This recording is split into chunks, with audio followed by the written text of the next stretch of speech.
Alright, so let me get this straight. Jeffrey Epstein created a pedophile island where the richest people all over the world could come and engage in debauchery in order to affirm their status as people so rich they can get away with things normal people can't. This also served to thrill them, since their immense wealth has served as an emotional anesthetic for their entire lives.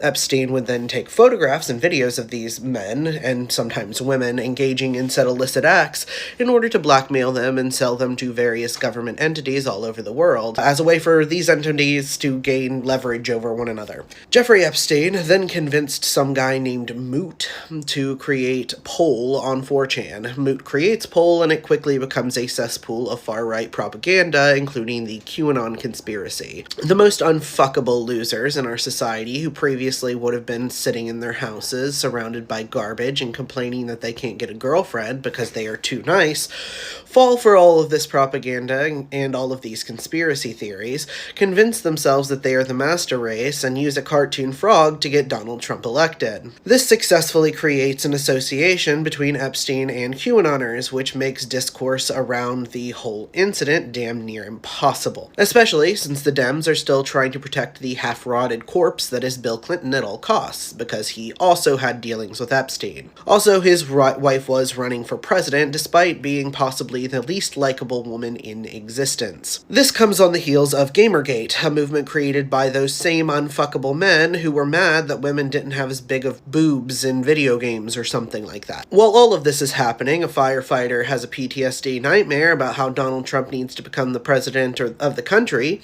or it will burn. He then decides he's a prophet, and his wife, instead of getting her husband the help he needs, spreads the belief that her husband is indeed a prophet online. This secures Trump the evangelical base, who still has wet dreams about Reagan, because they want a strong man that they think will hearken in the end of the world. During this period, the evangelicals have been creating the Joshua generation through the Quiverful movement, a far-right movement to get evangelicals to have as many children as possible so they can create the Lord's army. They believe this, as well as some weird stuff about Israel, will make Jesus come back so they can all die and go to heaven.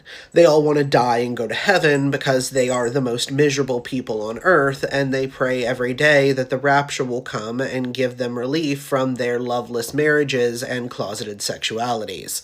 Young men grow up in these belief systems, radicalized by either Poll or evangelicalism, and become the kind of guys that shoot black people in churches and children in their classrooms. Alex Jones then convinces all the QAnon-type people that all the school shootings aren't real, and that they are instead played by crisis actors. Once Alex Jones gets proven in court to be a massive fraud, the school shootings then get scapegoated onto trans people by Matt Walsh, Charlie Kirk, Ben Shapiro, and libs of TikTok, who are just allowed to run amok with no consequences for some reason. Charlie Kirk sets up a massive company whose sole purpose is to pluck all of the disaffected conservative youths from college campuses and teach them how to turn their mediocrity into cold hard cash by monetizing their grievances.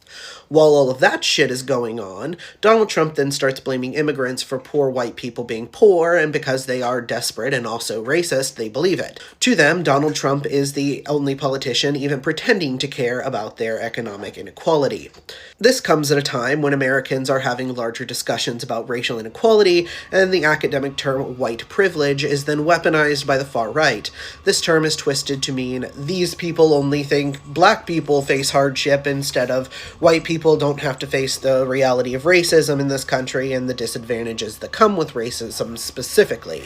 This becomes a wedge between poor white people, who lack the context of this terminology, and poor black people, whose life experience informs this terminology, thus making a class-based solidarity movement functionally impossible. These mayonnaise warriors then start carrying around tiki torches and shouting, "Jews will not replace us," over a statue of a dumbass Confederate loser potentially being taken down, because they are a loser squad, and they need loser statues to feel less like losers. J.K. Rowling then loses her entire goddamn mind about trans people existing, and it turns out she's also in the Epstein files. Who would have fucking thunk? Donald Trump gets into power, but his entire base is now brain-rotted, so when a pandemic hits, they decide the pandemic is actually a government conspiracy, and refuse to follow pandemic protocols. Trump plays into this delusion.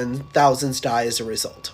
The pandemic causes the economy to spiral downward and leaves people trapped in their houses, allowing the internet to radicalize them further. Biden then wins the next election, but Trump can't handle losing because he's a bitch baby, so he gets the army of brainwashed goons that he has created to storm the Capitol under the pretense that the election was stolen.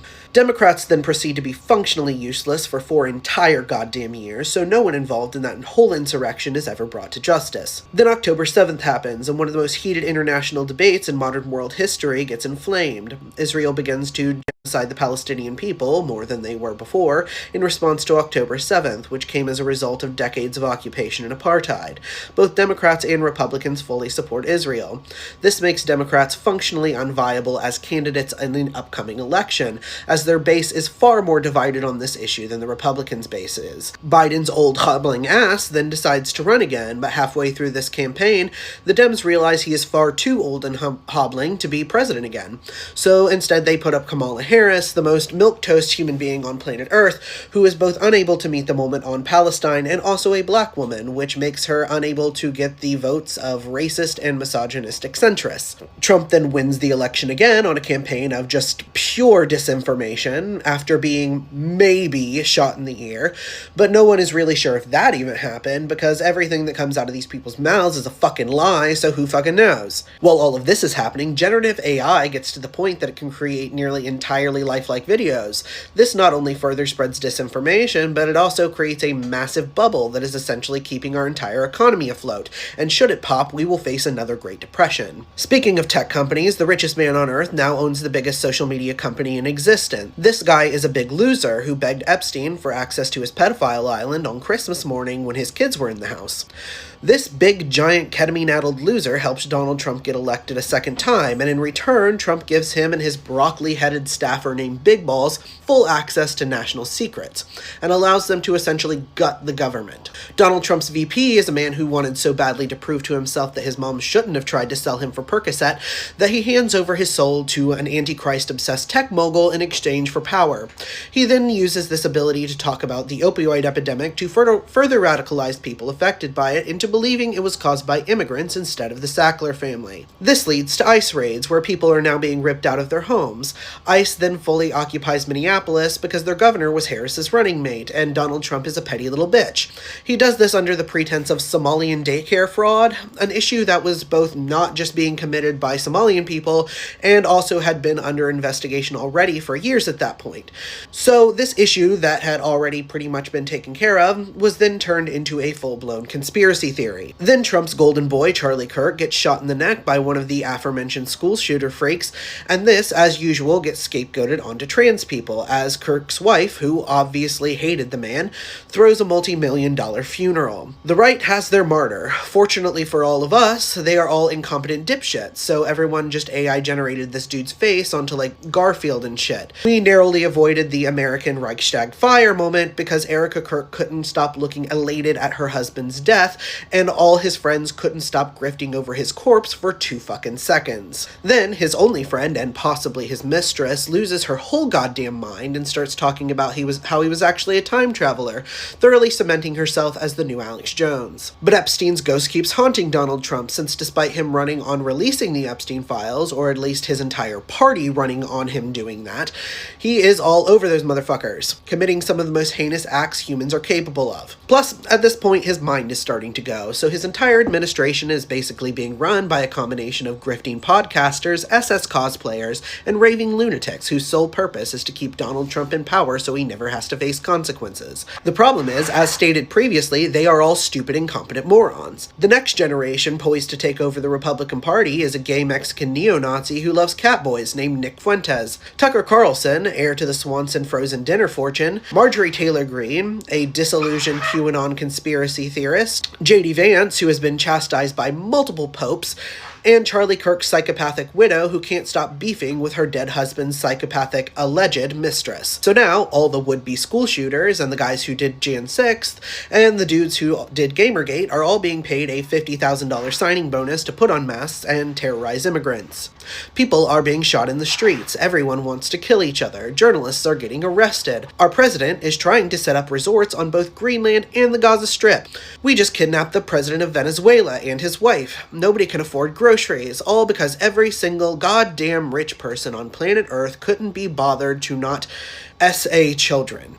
Now some of the Epstein files have been released, and all the shits for brains that got us into all of this are either trying to say that being a PDF file is good actually, or they are coming to the stark realization that they have just spent the entire last decade being duped by a man with a gold-plated toilet and no moral compass. Some of this is probably out of order, and I've definitely missed some stuff, but it honestly feels like such a goddamn blur at this point. Who even knows what happened when? God damn it. This is all so fucking stupid.